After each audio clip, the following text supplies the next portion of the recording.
recording right now. Um, Cool. Welcome to That's Good a Thing, podcast number 5 right now. I'm here today with Al, formerly known or still known as Hot Rod Al, from the shop Hot Rod Scooters. Al, I'll give you the floor here. Introduce yourself. Yep, Lee said it. My name is Al, and Al Harpum. Originally from Southern California, moved to Fresno and started Hot Rod Scooters. And that was 2002 when we started, and we took it to 2017, closed the doors. Still 8 vintage scooters personally, and still working on development for other two-stroke industries. So still doing it, still loving it. But the vintage stuff, I'm now just a spectator and enjoying it with everybody else. Cool. Well, we have this recurring section on our show where we talk about what you're writing or what are you working on right now. So I'd like to hear, A, what are you writing? And B, what are you working on right now? Is there anything specific that you're wrenching on, developing on? So yeah, right now I finally got to build a P200 for myself after about 10 years, and it's a chassis that my friend Dave Dubner rode to Italy and then to Milan. But basically, they went from San Francisco to New York, shipped over to England, met with a pack of guys there, rode across England, had it ferried over, pre-channel, rode over the Alps into Italy, and I got with him and like 4 other guys got furthest ridden, and then it was raced. So it's pretty cool history, kind of a charmed bike, and then I built a rally engine with a cast iron Polini 208, heavily modified. Custom crank, cases welded, ported. It's my commuter bike, so I'm not looking for a lot of power, so I'm using the Vortex 20, the V20, and an early example of a Simonini pipe, which is more like, actually it's more like a box pipe, but it's in the shape of an expansion chamber. So a really cool 80s sound, and it still does like 70 something, but it pulls hard. It's Yeah, fun. I like those early Simoninis. I actually have one waiting for me. I don't want to pay for shipping, so I'm just waiting for a friend to meet up so I can pick it up. Is it got the pea shooter, or does it have a silencer? I think it has a silencer. So the one I'm talking about is the very first edition that has no silencer. Aha, okay. I see what you're talking about. Yeah. So it just has the little pea shooter like the vintage two-stroke pipes would have, right? But they had to, but inside it has like a perforated piece of steel that gives it like a muffler effect. So the front part of the pipe still has an expansion chamber shape to it, so it's still drafting. Can you let me out the gate? I'm doing a podcast right now. We can take a break, that's fine. All right. A few moments later. We were talking about the Simonini pipe, and you were explaining why the pea shooter and not the silencer. Oh yeah, so the I came across a Ginelli that was the transition of the pea shooter because it had a bolt-on silencer, which did like hardly anything. But inside the Simonini is like a muffler plate. So it's like a box. It's like the box pipes, that's all the rage right now, like the big box and all that, and SIP, Evo and all that. So it actually has all the front part, the shape, the diffuser of the expansion chamber, so that helps like the Megalodella, and all those pipes that have like I tried the diverging cone. I had one here for testing. Right. So it's kind of like that. Instead of terminating in a box shape, they kept it looking like an expansion chamber because that was cool. But they kept the sound down by putting the muffler circuit inside of it, and then have it exit out the pea shooter. But when you get a pack of them, it's too loud. So that's when they started doing the silencers, and then they started actually putting codes on the silencer that silencer was legally bonded for being so many dBs. That's why you look at the new silencers and they have all that information on it. Okay. That's actually what I was I did this post a few weeks ago where I was looking for like an real old school tuning pipe, something like that. And all I got was Simonini's with silencer, so I guess I buckled and I just said yes to that kind of stuff. Well, actually, it's if you put like a patone is very similar to so they had a baffless patone, which is just like crazy loud, and the patone bolted on like right underneath the gear selector, which made the right hand clearance even worse, right? Yeah. But they got an amazing 80s sound. Yeah, that's what I was looking for. Do you know Jim Stoffergan up here in Ohio? Yeah, Yeah, yeah. So he I think had so. this rad SS 200 Grimstead edition, and he still dreams about it. And it's always the bike that he should never have sold. But Oh, he showed me a video, and that thing's just sounded so good. The combination of the piston ported engine, right, with like this weird tune pipe, 1980s right? pea shooter pipe that he had. He can't even remember Sure. the name, and all my googling and research has not come up with much. Well, it could have been a Simonini pea shooter. So I'll try, and at least I want to emulate it. So I'm hoping someone has one somewhere and they think they got nothing. I would love to. If you're out there and you're listening, I want your exhaust. And somewhere I posted on, it might be on a Hot Rod Scooter page, or it might be on my personal page, but I painted it. I'm not sure if I upload that to my Hot Rod Scooter page, but I painted it with temperature paint, so you can see what the actual profile looks like. Oh, interesting. Okay. Yeah. I mean, it looks just like a Penasco pipe, but instead of having the little, bazooka silencer, it has a little turned up pea shooter.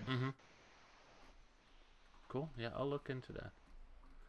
Yeah, I want to do something with my SS, but we'll get to that in a second. So you've been riding your P200.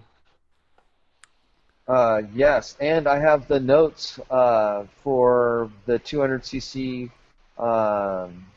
Super Sports, or whatever you call them, the big bore Super Sports, the Rally 180 piston and the P200 piston. I have the port notes for that, and I share them freely. I think I found them on the page. You sent them to me a while ago too. If you don't mind, I'll happily share them through that scooter thing. That'd be something cool. I'll let it absolutely share everything. I don't like the idea that, I mean, the tooling knowledge that I learned, I'm sharing for free. I don't mean to hurt anybody's business by revealing secrets or ideas or, but shortcuts or whatever they are.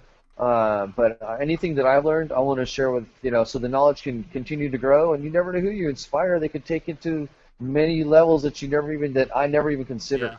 Yeah. Then that's the only way you can do that is by passing on the information. Yeah, I found them. It's really scribbles, right? 2014 200 CCSS Alpha. Yeah, I see the notes here. We'll decipher them, and I'll put them up. I wanna take my cylinder off. And I remember we talked about the 200 cylinder. I'll probably get that from you. But I want to write. I wrote my SS recently. That's what I've been writing. I wrote it. We wrote it to dinner, my wife and I, for the first time. Oh, cool. And I mean, I usually write my P with disc brakes and lowered fork and all that stuff, and you get back into something from the '60s, and it rides like garbage, especially here on the back roads, and it's still awesome. It's great. Yeah, because the personality. Yeah. That's the same with the Limbrettas. So what are you working on? Do you have anything in the making? I'm working on my friend's TV 175, which is now an RB20 kit, and it came from an area that's like by the ocean, so everything that we touch is broke, and so. But I know some of the pictures are on my Facebook page. Like I modified the disc brake on it, ported the cylinder, machined a head for it, built the crank. It's using like a Variatronic, and now it's back to recable because the old cables finally just started corroding they're dying, so it's time to recable it, and hopefully it'll be able to live a long, happy life in San Francisco, which is another by the sea community. Wait, so by the sea is bad, right? You'll have all rust. But the rest of California is great because it doesn't rain. Yeah, it's dry, right? We don't know that. We only have rain here in Ohio. Rain and sun, and mostly sometimes we have it 4 times alternating during the day. What? Where are you Ohio. exactly? Wow. You guys move out to California? Oh, the dream. Yeah. Lots of. Well, there's different parts of California. So I mean, like where I live, it's more like the Midwest. I mean, literally, like we're in the middle of California and we're on the west. But it's like an Aggie town, so it's still small. I mean, there's a lot of people here, and finally there's more diversity. I mean, it was really an Aggie town, when I first moved here like 20 years ago.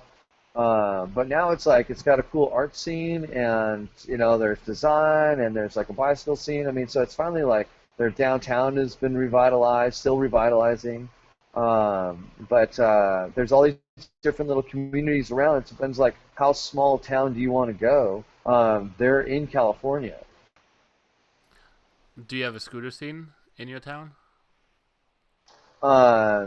We have. It's going through like another rebirth. There was a scooter club, and as scooter clubs do, people get older, they have families. People go their own ways. Or I got into mopeds and cafe racers, and but now there's a handful of people that are building them and getting them ready and starting to ride. There's a guy named Eric Swanson from Florida, originally from New York, but lived in Florida for a while. Well, he now lives in Fresno, rents space in my building here, and he's like done courses back east. I mean, he's like a super scooterist, and so he's breathing like new life into the area. And so a handful of other locals who were pretty shy and just kind of doing little light rides. Are now like going to the rides in March and doing some longer rides, which is pretty cool. And so we'll see. Hopefully, I think that if we do shape up another 10, 15 people, that we don't have a club, because I think the club somehow puts a weird charge in it. If the people just say we're going to ride this time in the month, be here to ride, and if you don't, see you next time. And no like obligations or weird stuff. Mm-hmm. That's what we're at. We're just a group of friends who meet up and ride or wrench, or mostly wrench. Right. This is an interesting transition because you've been doing this for a while, right? You've been into scooters. I mean, you said hot rod scooters existed since what, 2002? 2002 is when we sold our first Vortex to Mike Heitens. So I consider that Mike Heitens is ground zero. Mm-hmm. And he won the first Cannonball run using the Vortex. Oh, cool. Okay. Yeah, and he's actually in the picture, and it was in Scoot Quarterly. He's wearing a Hot Rod Scooter shirt. That was an awesome launch, for the beginning of it. So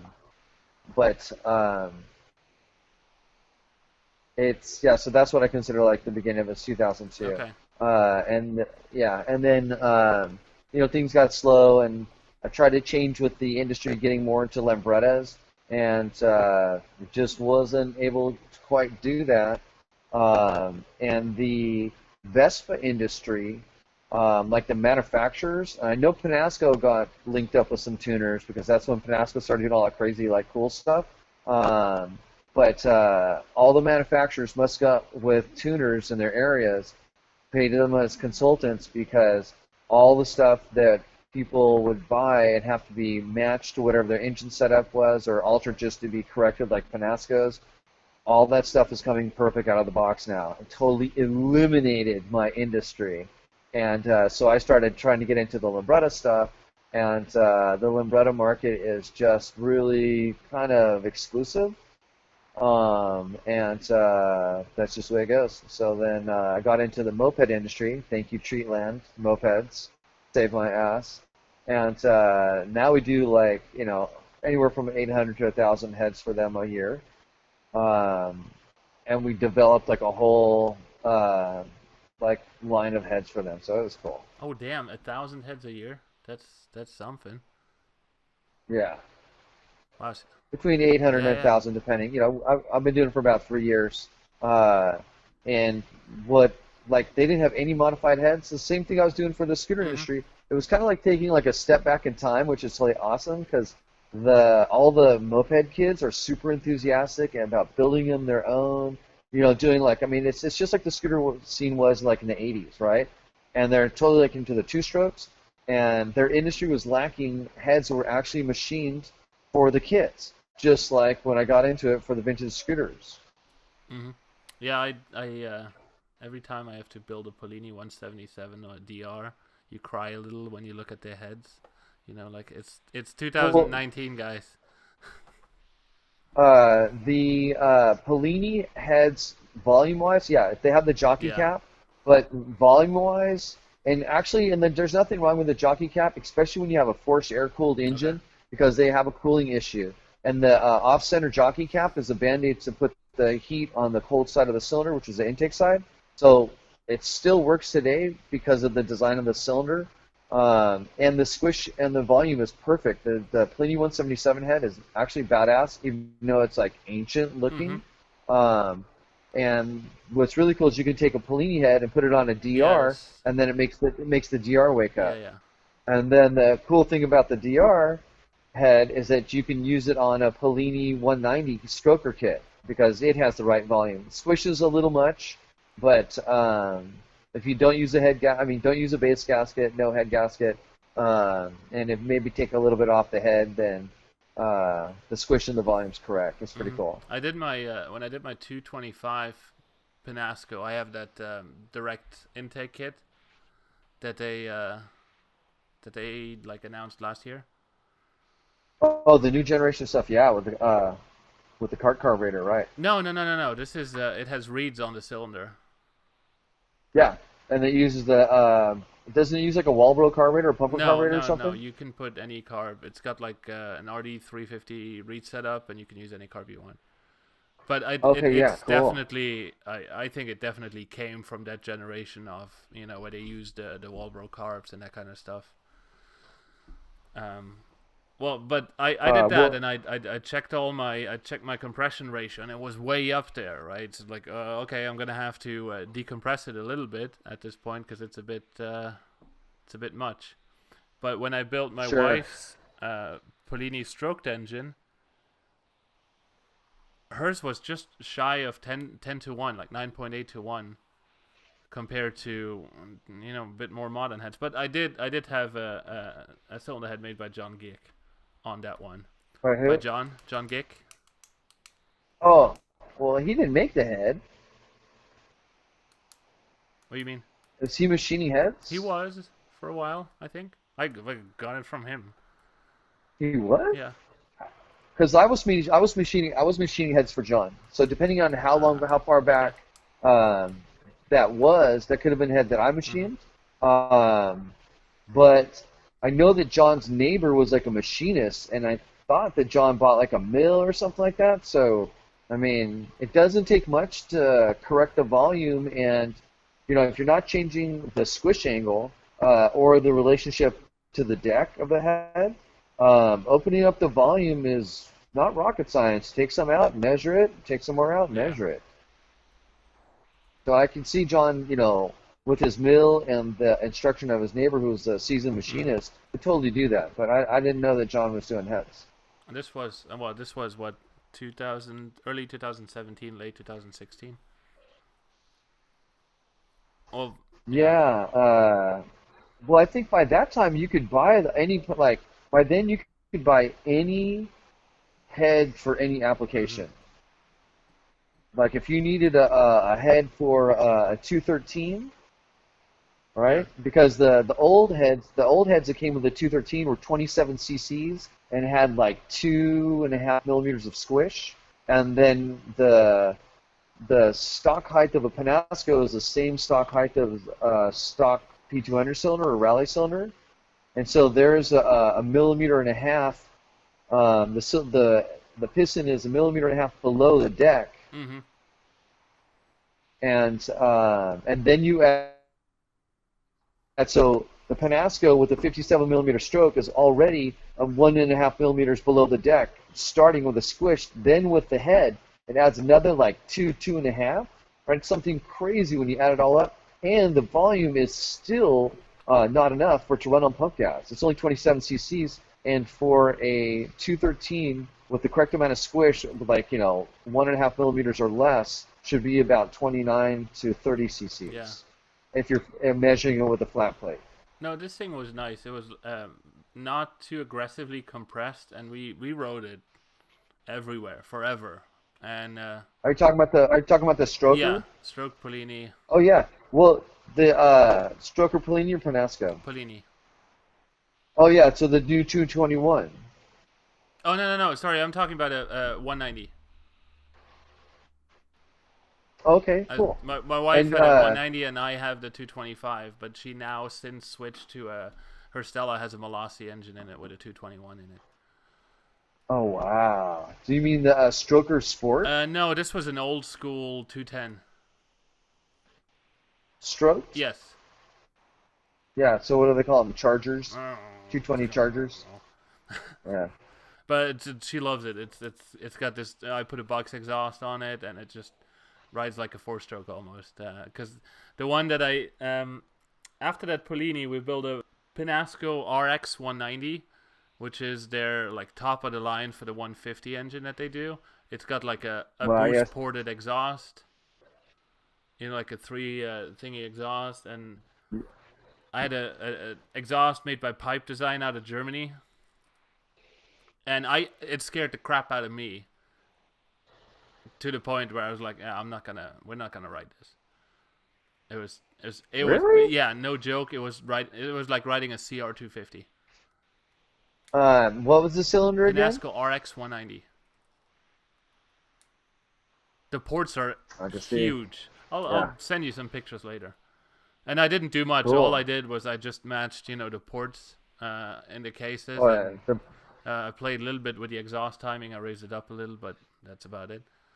It was a great engine. I still have the cylinder. I'm gonna build it for someone for an old state. I don't think. We'll see what he thinks of it on 8-inch. Well, you're gonna put the upgear kit in it, Yeah. right? Oh yeah. This was running. Yeah. This was running in the Stella on 10-inch at 63.24, and it was still ridiculous. That's right. It was Cool. fun. All my engines have been fun so far. So, what was I going? I was going somewhere with this. I asked you about the scene. Yeah. So you're saying there's new blood coming in. That's I don't want to use that term too much, but you think the future of the scooter scene is somewhere else? From what I've heard, because someone came by today, who used to build Metropolis, Ruckus, that kind of stuff, Yeah. so stretched bikes, who now is getting into the Vespa scene. And when you think about, I love the build quality on many of those bikes. People really take their time to getting stuff perfect. Sure. That I'm really excited to see what he will come up with a 64 what he brings to it. Yeah, what he will bring to the table. Yeah. That's right. Yeah, that's. I try to see if I could ride my P200 with the local Ruckus Grom guys. They didn't like the idea. That's okay. Originally, I built my Honda Hobbit moped, but we got so involved with the design business, the two-stroke stuff had to be second. And so I don't know. I have a couple more modifications I got to do on my moped, but I think their scene is like disbanded now. It used to be really strong, and oddly enough, I think the police would like bust them because some of the 49cc guys wouldn't get they wouldn't get their licenses. And so, they ended up kind of busting up. Sorry, this is like Pollen Valley right now, so this is crazy. So they used to have like a really big active group, nice guys, really cool. And that's why I was trying to build my Honda moped to go ride with them. And then I was going to try to build a small frame to go with them. And then by the time I got my P200, I think the little scene kind of fell apart. And, I'm 51, they'd be like, oh, well, we don't want to hang around you, dude. I'm stoked. We're having an event next weekend. The first That Scooter thing, like little event here in Cincinnati, where I'm sending people on any bike or whatever on a scavenger hunt around the city so they can guide themselves and find their own way and ride. but we'll have a little parking Cool. lot meetup, and I'm hoping to bring together Groms and Supermoto people. I have a little of response from each group.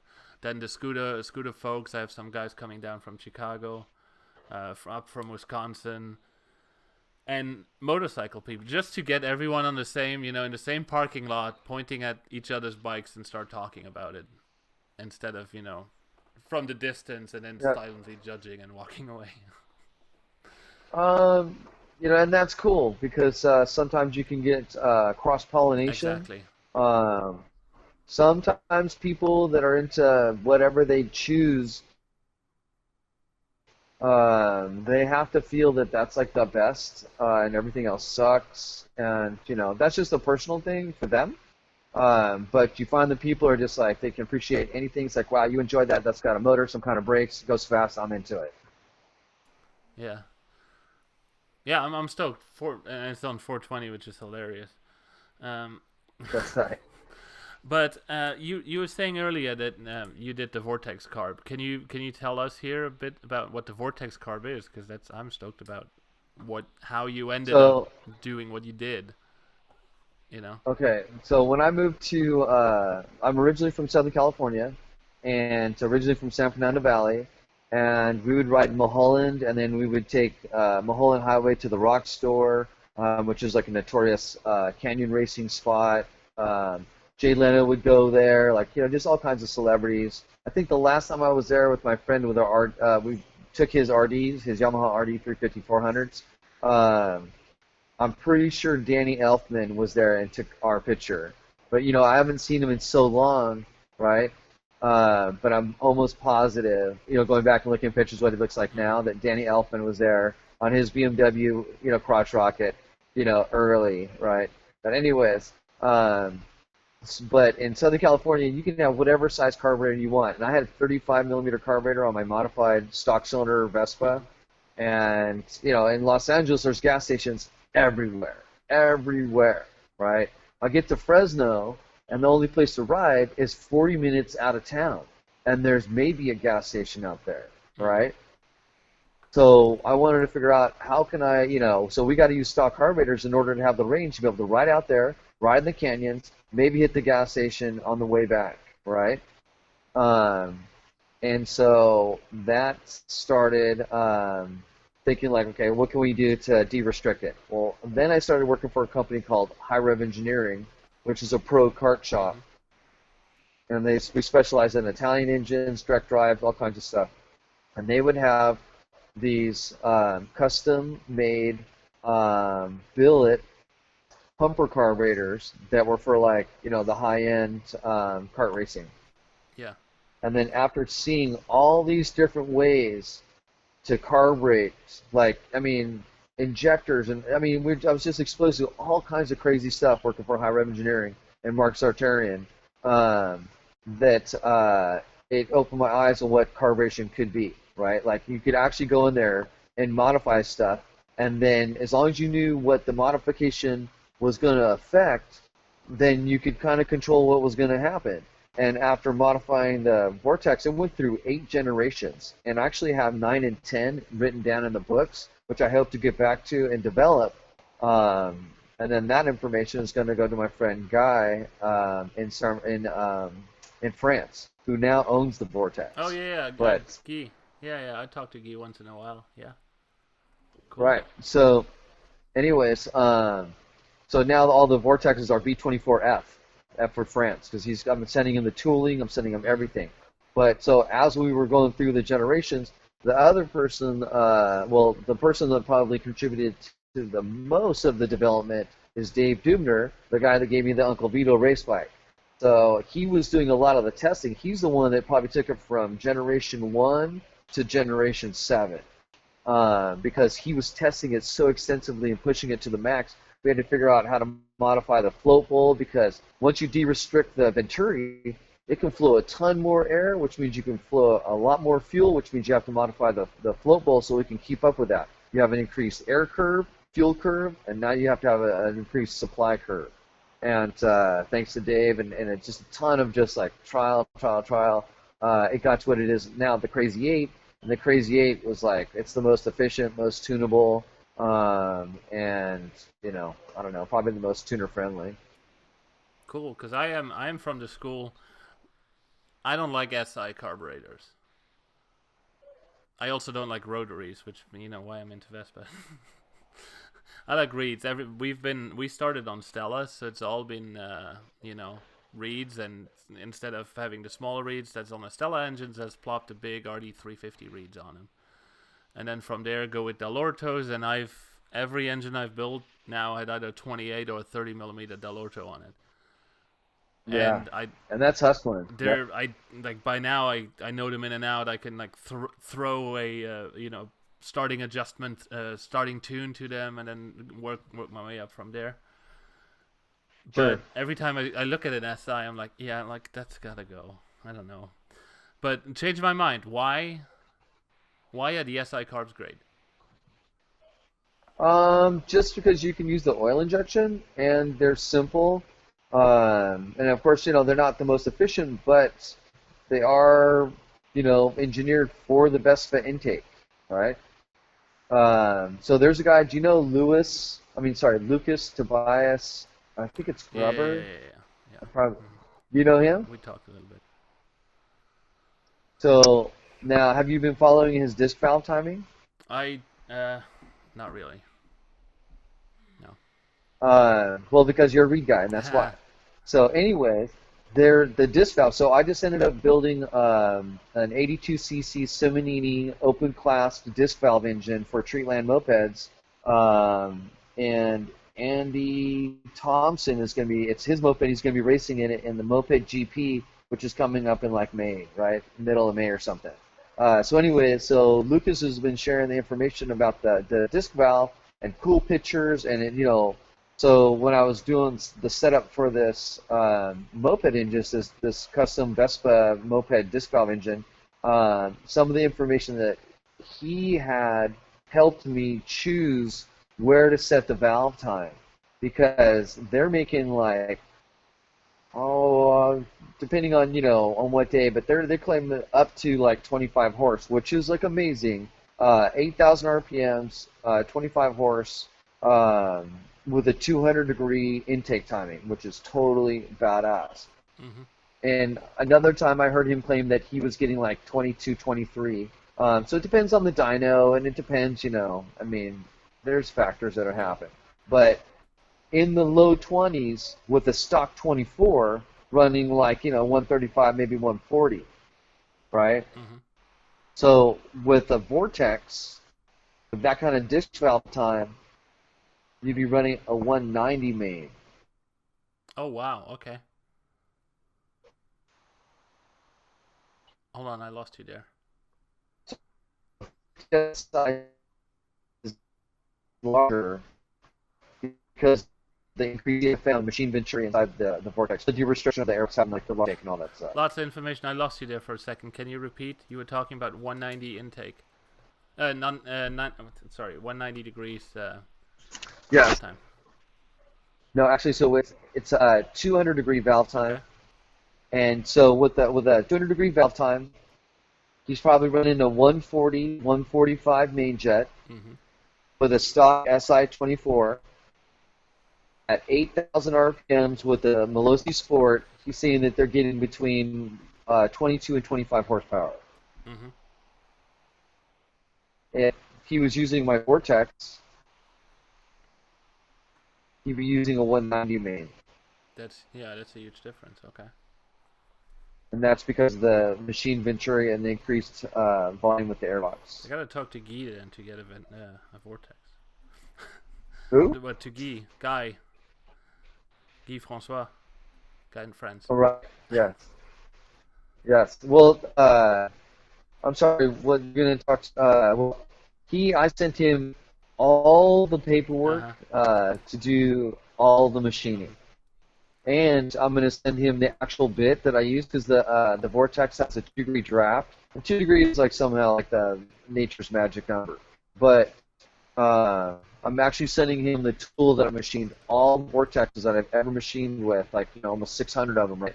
He's getting that tooling. He has all the specs to build the velocity specs, and I'm going to be sending him the special screws to make the adjustable air jets. Cool. Yeah. I was cleaning out a garage with a friend today, and we were talking about having you tonight on the podcast, and he's like, yeah, just tell him to make you a vortex for your SS. Unfortunately, that they would have to come from a guy. Yeah, that's what I'm saying. Like, I gotta talk to him now. Yeah. And he's warming up his project, so he still needs the tooling. I'm making up a little care package for him. But he's doing it by hand. He's floating out the shape of the body, but now he has the actual drawings. So it comes get him a little bit more of an understanding of of where the draft starts. Because where the air comes in, and then where it meets up with the peak of the Venturi, the highest velocity, and then drafts out from there. That's important. Mm-hmm. Okay. Yeah, I'm marking down. Talk to Key. You built that 200 SS with, what was it, 16-ish horsepower? Yeah, and you know what? That's so that was, I believe, Carmine. I can't remember who that was for. Super nice guy, but I wish he would get rid of the expansion chamber. I know he likes the expansion chamber, but that's the second piston port that I've tested with an expansion chamber, and they rev out immediately. Like, I made some little conversion discs. I mean, it's conversion spacers out of bronze for. It's a guy in Southern California, Jeff Guys, and he's going to run a Melosi up gear kit on his. I made him a handful of top ends. Okay. And they just rev out super fast. But they pull hard. So if you put an up gear kit on it, then you're going to get the miles per hour. But there's a guy on the Central Coast, and supposedly he got, I don't know, he's a small guy, but somebody said he got clocked at doing some crazy number. But when I was running it, I mean, it looked like I was doing 70. Now, you can't tell by the Vespa speedometers, right. So, but when I was breaking it in and doing some stretches on it, it was doing indicated 70, like, no problem. But that had, I can't remember if that had I think that had a big box on it. So, I mean, I think that the expansion chambers for the piston port, unless they were specifically made for the piston port, I don't recommend them. The box pipes have way better power spread. Mm-hmm. Okay. But yeah, that's Carmine's. It's the same port timing. I think it's it's 145 intake with 165, 168 exhaust, and then you take the important thing about the intake. More than the intake time, it's better to add area to the intake than it is time, because more time means more time you have for blowback at low RPM. Uh-huh. But the efficiency of any of those ports is area and time. So if you can increase the area, then you don't need the time. Wait, you're saying 145, 165? Correct. Okay. Yeah. And in some cases, like my friend Lombretta, he's probably running a 145 at like 67% cord width on the intake, and then probably like a 167 on the exhaust. It's actually a modified Dean speed kit. It runs pretty good. It's crazy to think that 145... Is that a piston ported thing? Correct. Okay. Yes. It's symmetrical. It's symmetrical intake timing. That's why. Hold on. Freight train. I hear it. It's funny. The freight train's literally on the other side of my shop wall. Yeah. So like 150 degrees for a piston port is a lot. Mm-hmm. Like that's race bike. Yeah. Like 155. But again, too, if you can get the area, you don't need those big intake times. And it's funny because Mark Broadhurst, in one of his, little, he was doing some, like, I don't know, it's kind of like a blog or something, but he had kind of disclosed about the area and time. And I knew the time and area made up, what a two-strokes, power is and where it is and how it is. But I didn't know about piston port intake times and area. That's why if you look at some like the really old school, I think it's like the VS5, the intake is like a rectangle. It has a ton of area, but it's only open for a super short amount of time. Mm-hmm. And that actually might be because of the short rod, the 105 rod. Yeah, what's surprising to me is 145. Like, why is it so much higher in a piston ported than in other engines, right? Well, actually, the piston port's the lowest. The disc valve is 200. Or 185 is I the see normal. what we're talking about. I thought of something. I thought of the area in the cylinder. Okay. Area. You measure piston down is open for, I want to say 125 degrees, and then your exhaust is open for 175 inside the cylinder, not combining it with the crankshaft. Or in this case, you're combining it with the piston, right? The bottom of the piston is the control. The bottom of the piston has a controlling edge for the intake. Mm-hmm. That's the 145, and then your transfers will be in the 120 something. Okay. And then your exhaust is in the high 160s for this kind of tune. Okay, now I got it. Yeah, that's what it's all about. The information. Cool. I'm taking notes wildly here. This is podcasters for me. I'll never release this. This is a free. This is all about. Sure. No, I'm joking. No, I already learned a lot. Holy crap!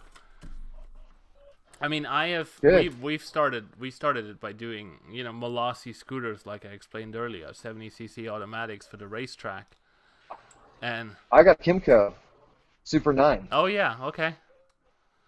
Yeah, and I have an MHR 72cc kit for which I have actually two of them, which I guess back then was like hen Steve. The Kimco is Minarelli horizontal style, but it's Dio. It's Dio stroke bore. Oh, interesting. Okay. I did an air cooled. I did a Super 8 with an air sol kit, and I made like really butchered together an intake with a VM20 Mikuni exhaust, and it worked fine. It worked great. Yeah. But yeah, we did those engines back then, and to be able to race in the Malasi Cup, you needed to have Malasi. What's the word? What's the English word? Oh God. Malasi needed to waive these parts, right? Vetted parts. So you were only allowed to use a certain tire. You were only allowed to use certain carbs and that kind of stuff. Yeah, it's a spec class. Yeah. And it was crazy. Yeah, they had like Forma Yep. Moto superbike riders that came in for one race, destroyed everyone, and then went home. This was in Spa in Belgium. Wow. They have a kart track in the middle. The first time we went, I was just blown away. That was 2006. We went to spectate, and in 2007 we went for our first race. In the Belgian series, in that year, we also went for the Malasi Cup. That one, I don't remember how that one went, but I remember our first ever race, we came in second. Badass. And his shop now is full of trophies. Took home several Belgian championships, and he built great engines. That's who I learned from, right? That's what I was getting at.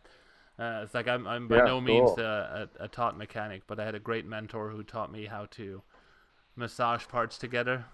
Don't use a hammer. Well, yeah, and I mean, if any good mentor is just going to teach you how to teach yourself. Yeah. I mean, your path is you got to absorb the energy at your own. I mean, the information at your own rate. Yeah. So we're building. I'm doing a little homage for him right now. We're doing a Minarelli 70cc. In a 1982 Yamaha CA50. That was actually... CA? What's that? The CA is... I know what the CH is. No, CA. A like alpha, right? The Yamaha CA50 was... I want to say... Oh, it's like a jog or something? No. The engine was the first iteration of the horizontal, like the pre-bug engines, right? Like the horizontal cylinder Okay. engine. I still have it in my garage. I kind of want to clean it up and put it back together because it's so cool. But we put a horizontal Minerali and a European Minerali engine in it. The bike originally looked like a Japanese interpretation of a Lambretta. Tight. So it actually has plastic side cowls that you can take off, where you can get to your engine or to your. We have wiring on one side now, and it's super funny. And this is the Yamaha? Yamaha CA50. Yeah, it was sold as the Salient 50 in Canada and the rest of the world. What was it The called? Salient, Salient.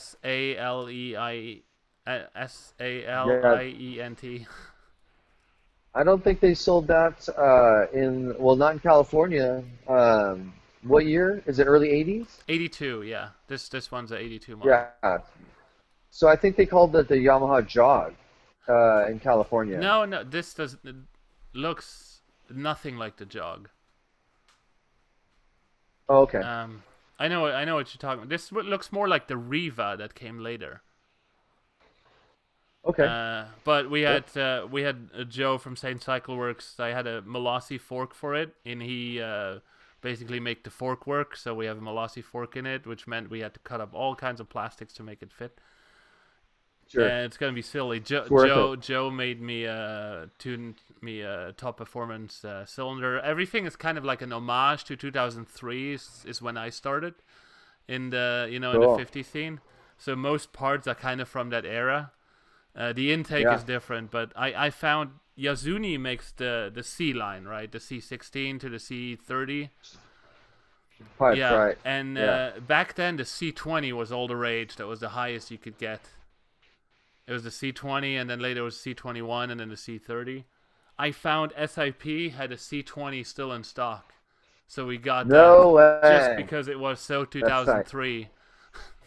Yeah, that's like my 1980s Simonini pipe. Mm-hmm. It's a period thing. Yeah, at some point, I mean, building like the most modern tech possible is totally cool, but then also building a period machine is equal. The intake is not period, but the ignition is. It's like the HBI analog in a rotary ignition, which back then was all the rage. And I'm just stoked about it. We fired it up the other day for the first time. It revved over. I got to plumb the fuel and plumb the water, but I think it will rip and it will be great. And it's a piece of play. We'll try to keep it as stock as possible, so no straight bars or anything. Sure. We're using all the original buttons, original controls, all that stuff. Are you familiar with the scooter swap shop? Yeah, Brandon and Carter. Yes. I've been trying to get them on here. I gotta get them on here. They're doing some rad stuff, and I think they're living the dream of what every 16-year-old European kid wants to do. Write their stuff legally on the street, because you can kind of do what you want here, as long as it's street safe, right? The fact that they can ride a twin cylinder on the street and get thumbs up instead of get pulled over. Right. It's just America for you. Yeah, exactly. Wild West. Yeah. No, I love the things they do. You did some Dio. No. They're coming out with a Honda Dio cylinder. I think I saw a prototype the other day. Which one? Honda Dio. An Okay. AF16 cylinder. Okay. I gloss over stuff too fast on Facebook. That's why I don't. I should read more. I'm doing an AF34 case for Joseph Daniels. 34. That's so you mean a 2-cylinder one?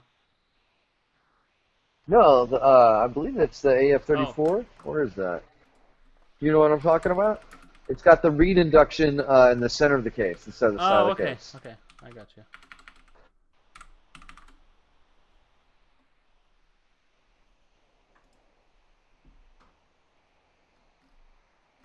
Okay. There it is. You see it? Yeah. Oh, interesting. Okay. Yeah, I guess my friend, he says it's the It's the tuning of this century. Yeah, I'm gonna put it right here. Oh, rad! Wow, that is cool. And then here's a guy from Kentucky. Here's his Honda Hobbit. We're gonna go big and put a metric kit on that. It's welded all the way around. Oh yeah. Here's the. I don't know if you can see that. That's the Treatland moped heads that are hybrid water. Those are gonna be for Gorellis. Cool. What? Oh yeah. Here. What's in it? Do you have any build that you would like to do in the future? Yeah. Matter of fact, let's see if I can. Can you see?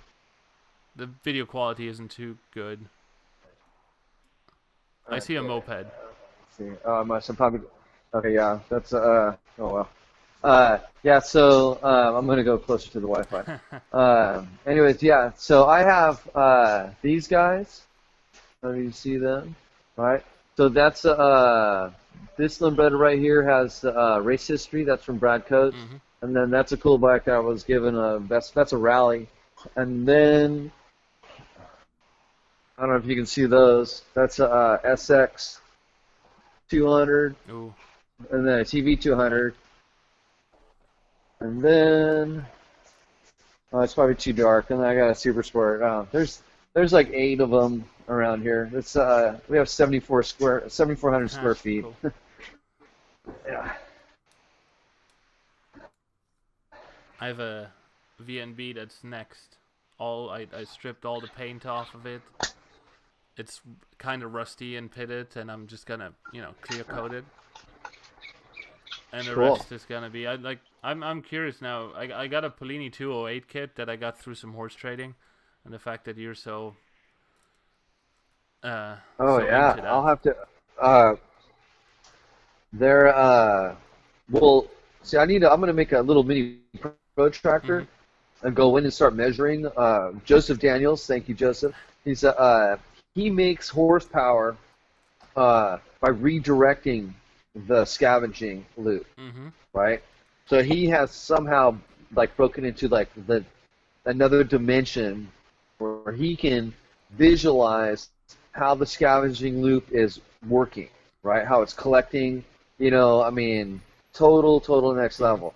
So by just even bringing up that conversation, I'm going to start educating myself on all the different cylinders and all the different angles. So I'm going to make a little mini protractor and then start measuring Polini, Molosi, Penasco. I'll start measuring everything. And then other, other,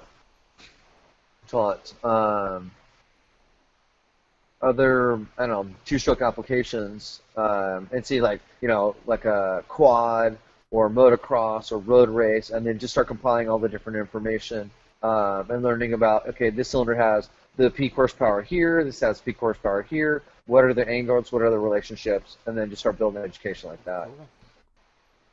But I think that the Molosi Sport, the new one, I think they totally ripped off the cast iron 208 because it pulls like a freight train. Molosi 210, the original MHR, if you get it in the power band, you have the right pipe, you got the right CFM. I mean, they're really hard to beat. But the thing about the Polini 208 is that I'll go uphill against the wind all day, every day. You never come out of that. It's you'll never drop out of the power band. Yeah, I'm stoked because it has the MMW head for it too. The you know what I'm talking about. It's like a cut head for it. And, and then I came into a 62mm crankshaft, so we'll see what I can come up with. Well, that cast iron isn't going to be good for 62mm. The best thing to use that kit, the 62mm, is any kit that's made for a 60. Okay. Because then you can put, because then it's already got the added top. I have been saving Molosi cylinders, just in my travels. I'll probably have 4 or 5 of them, and I'm going to cut them up and then add 12mm or something. I forget. I have it laid out, but add I think it's probably about 12mm, about a half an inch. Have my buddy weld it onto another Molosi, machine it so it all fits in, have them welded inside out, and then send it out to get plated at Millennium, and then I can make countersink heads to work with that over stroke. So I can work, but I want to base it around the 60, but the 62 is also cool. So, and then when you add 12 millimeters to the top of the cylinder, that allows you to take however many millimeters off the bottom of the cylinder to put the ports down at bottom dead center instead of like the piston going really below them. I see. Which is still not a problem. I've seen a lot of other cylinders where the piston still continues down, and the flow is fine. But you know, as long as the duration is where it's supposed to be. But in this case, I'd be able to machine the bottom of the cylinder and put the ports exactly where I want them, and then put the exhaust port where I want it. And I probably want it to do like, you know, $8,000, make all the power around $8,000, so it's not like buzzing the engine all day. Put an updrive in it, and then water cool it. Oh wow, okay. Yeah. Water cool. I have a peek. But yeah, as far as like the next build, it's either going to be the Brad Coates West Coast Lombretta Works 230 number 66 with race history, or my small frame. I have a. Yeah. All right. I mean it. Yeah. I picked up a Tough. PK from a guy who used to race up here in the Midwest. He was at it was Mike out of Cleveland. That's all I remember. It was Mike out of Cleveland, and it was an orange PK with number 666 on it. Oh, I remember that bike. I remember seeing pictures of it. And yeah. he had it set up for water cooling. So that back then I think it was the Falk water cooled cylinder in the engine. He sold the engine, so all we got was the frame. And it's sitting there. I'm waiting for an opportunity to do something with it, because this is America and you can ride it on the street if you want. Yeah. It would be awesome to build, you know, an ESC European scooter racing bike, basically, and then put a plate on it and ride around. Well, there's a guy in Southern California that's a Quattrini 200. Oh yeah. We came into contact with an Italian dude up in Detroit who just built an M200. He came over. I have a video coming out on this. We built a Quattrini 260 for him. He got the big King Vela crankshaft, the 64 cases machined out, and it was super easy to build this thing. Aside from getting the timings right with spacing it top and bottom a little bit, there's nothing complicated about it. Like, nowadays you can buy stuff and it falls together, right? That's what you were saying earlier. Like, everything is, they got you out of a job. Right. Well, that's cool. Because you know what? My other passion has been design, which is Edward Albert design, which is modern design, and with like, you know, it's contemporary design with modern influences, and that pays so much better. I mean, the two-stroke's cool, but it's like my 20-year-old dream, right? And so I've lived it and I've had fun. The moped guys, they are awesome. I love the guys at Treatland. They treated me really well. Benji gave me this really beautiful Lambretta ignition. It's like HPI. I'm going to do a little blog about it and put it on my page.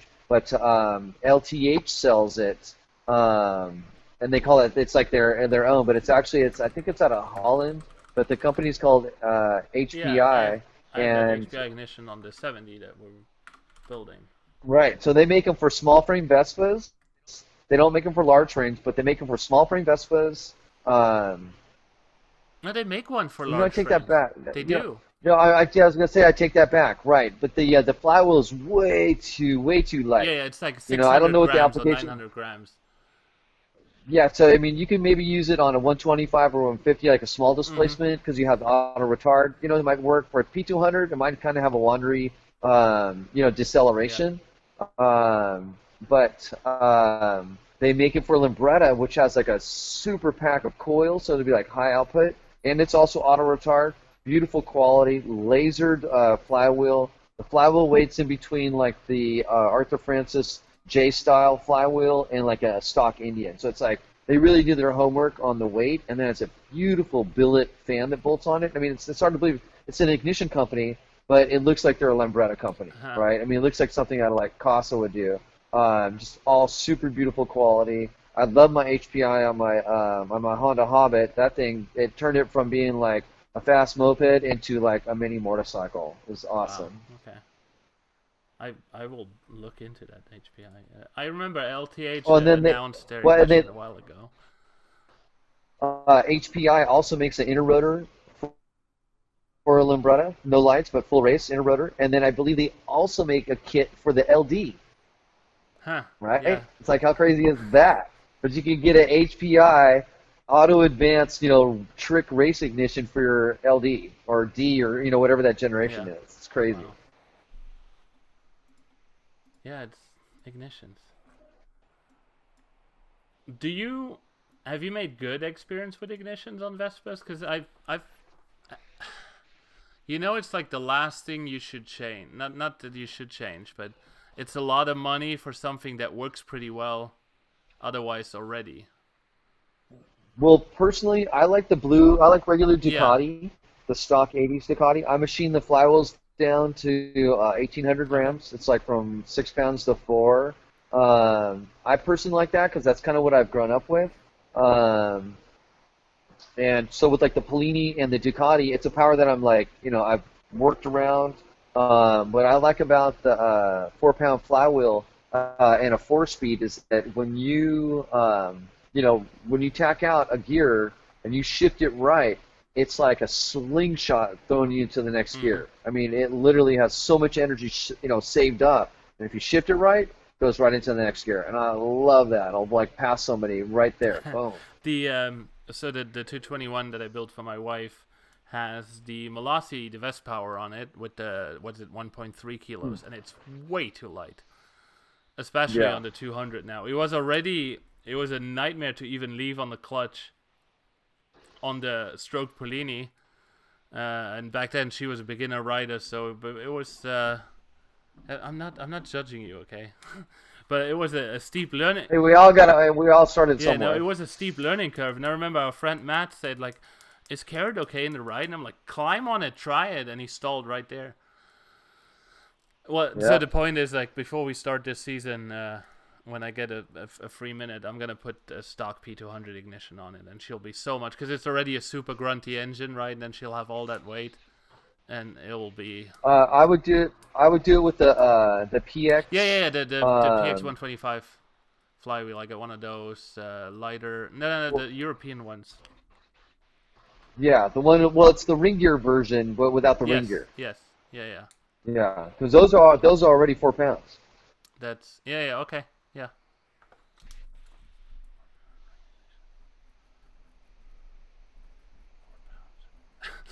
I'm taking notes again. I do everything in grams. I do everything in grams always. Good. I did. What was it the other day? I tried to compare because there's so many Stella engines here. I tried to compare the Stella flywheels, and those are good. Those are good too. The newer ones, so they have a ring gear pressed onto them, and they are heavy. They're about heavy compared to the old ones. They're 1,900 something grams with the ring gear on it. And then you can... right, so if you pull the ring gear off, right. And it comes off super easy. I don't know how it stays on there, actually. It came off with a couple of taps of the screwdriver. And the earlier Stella ones, which had the pickup outside, the outer pickup, they're about 1,700 grams. I think it's like 1,660, something like that. It's the perfect weight. Yeah, not the perfect weight, but more or less, it's right there where you want it. Yeah, it's a good weight. I think that's a good weight for the tunes that I did. I mean, I don't want to I feel that if I'm, my bike will rev. My tachometer says I've taken it to 7,800 RPMs. But I feel most comfortable shifting at 7. I'll take it to 7,500, 7,600 if I'm trying to pass somebody or going up a hill or something. But it's I don't really enjoy taking, a P towards 8,000 RPMs. Yeah. Do you think it's the bane of someone who builds engines? You don't want to you don't want to punish what you build. Well, now I don't, because my time's more precious. But when I was a kid, man, I was I went through tires, clutches, and brakes every other month. But it was my recreation and my transportation. Yeah. Before I let you go, we've been going on for an hour after you came back. I wanna ask about one thing, and that's that chopper that's in one of your pictures. I've seen Lambretta choppas, from the UK. How did you come into building one, or did you build one, or did you get it at some point? How did you come about that Vespa chopper? So the frame came from my friend Ben Kosmala. He had a chopper. He had a full frame chopper where they just like extend the stock forks. Him and another friend of mine, Kurt Thu, they were the first two chopper guys in Southern California. And then Ben was going to build a cut down, but bailed on it. So I picked up the cut down, and we're totally broke, right? And so I ended up making my seat out of like an old ping pong table, and I didn't upholster it. It was just, I'm used to riding like BMX bikes, right? So hey, it's got a shock absorber underneath it. It's the most comfortable thing I've ever ridden in my life, right?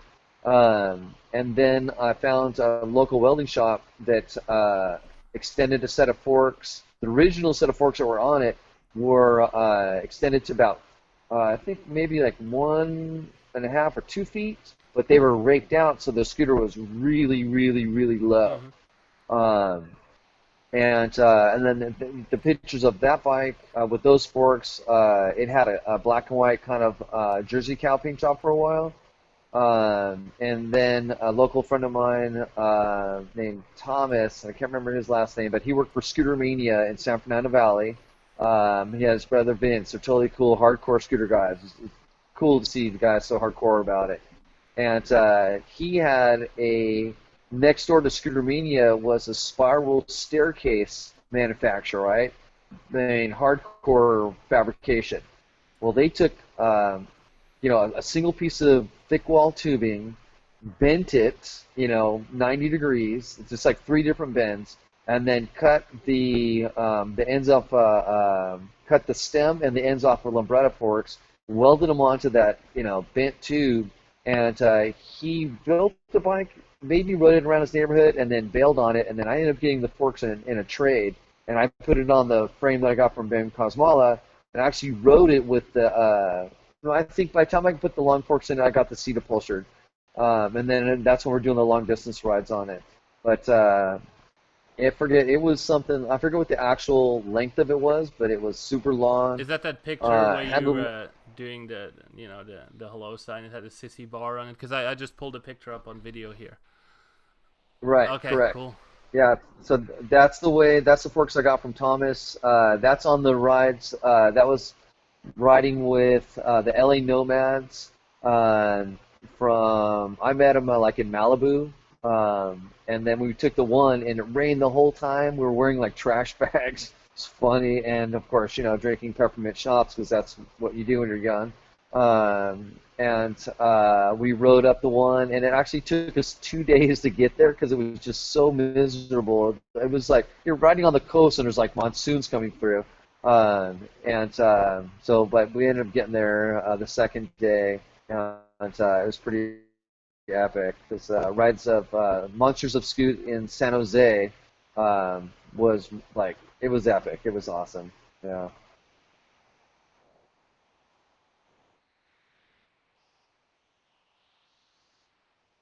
And that was taken by my friend's girlfriend driving next to us. But yeah. I think I muted myself there. Yeah, I just, do you see it? Hold on, I'm showing it to my wife. It's just so cool. Well, I gotta say, I think we'll stop here. We got almost an hour and a half, and it was amazing. It was great to have you on. I'm almost, like, not almost, I'm deeply honored to have you on because your name means something. Thanks, Lee. I appreciate it. This was cool. It's fun. I'm happy to share your notes. And I think I'm gonna do an SS build inspired by your notes. So it'll be the Hot Rod L SS build, something like that. Not too cool. As a matter of fact, I have a couple other pages. I don't know if the one that you have, does it say Walter Stuckey on it?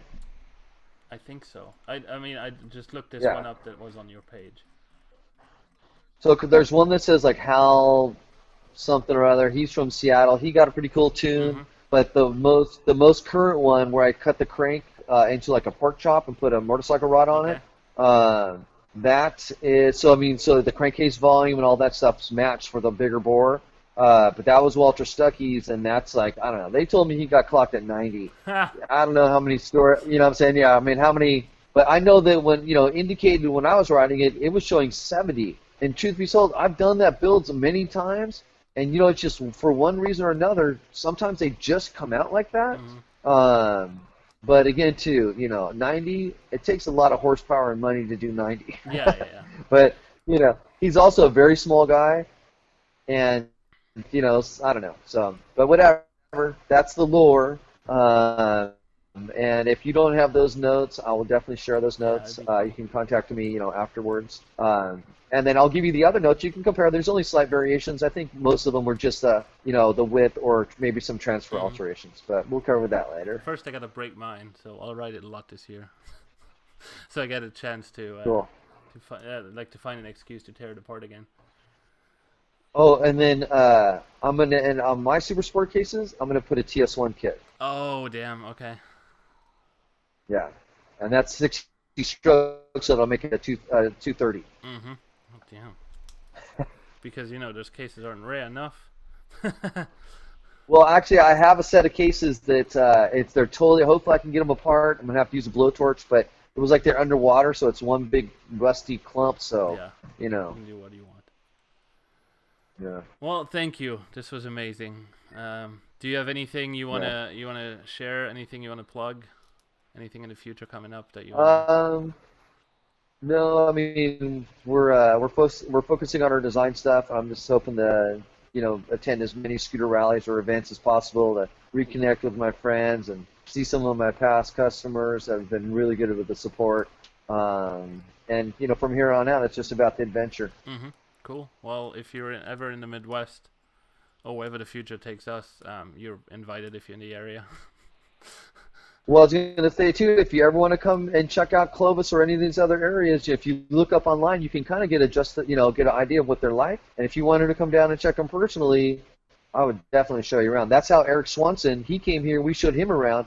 So he's picked a specific area that had the school district that he wanted for his kid, which actually worked out really well. Yeah. Yeah, cool. Well, thank you so much. I'll stop thanking you here in a minute.